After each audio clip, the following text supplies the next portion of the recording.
Selamat datang di cerita misteri.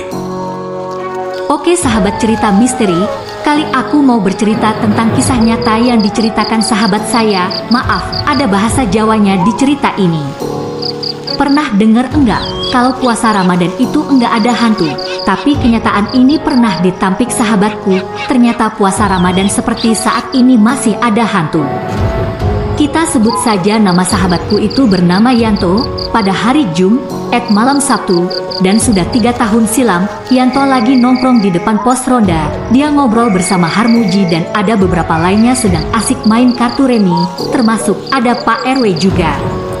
Dengan menghirup sebatang rokok DJ Samsu, dia masih A0SIK ngobrol di pos ronda. Kira-kira pukul 1.30 pagi, Yanto dan lainnya dikagetkan dengan jeritan anak kecil di samping pos ronda.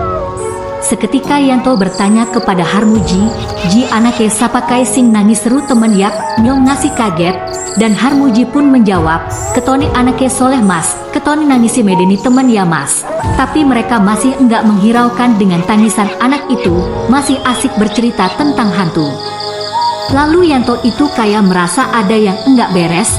Yanto pun akhirnya bangkit mau membangunkan keluarga Mas Soleh. Baru aja berdiri Yanto dikagetkan dengan perempuan berjalan memakai hijab. Tapi Yanto juga heran kok jam segini ada wanita keluar malam. Dikiranya siapa wanita itu.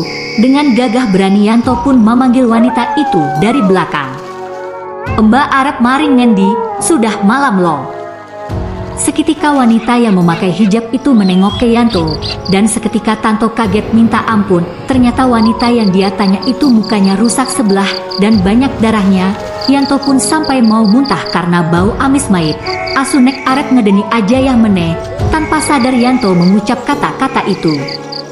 Dan akhirnya Yanto pun membaca doa-doa supaya hantu itu pergi.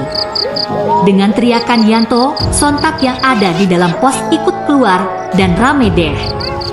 Begitu hantu itu menghilang, anak Mas Soleh juga ikut diam dan tidak menangis lagi. Setelah hantu itu hilang, Yanto dan Harmuji lanjut cerita penampakan hantu yang mukanya rusak. Saat pukul 3 pagi, akhirnya Yanto dan teman-teman pulang ke rumah masing-masing, lalu makan sahur di rumah masing-masing. Dan di pagi harinya, atas kejadian semalam menjadi pembicaraan ibu-ibu komplek rumah Yanto.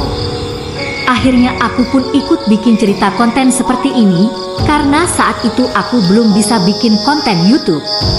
Oke, cukup sekian cerita kisah nyata dari narasumber Yanto Aol. Kalau kalian suka dengan video-video saya, silahkan subscribe ke channel ini. Masih banyak cerita-cerita hantu dari narasumber yang lain.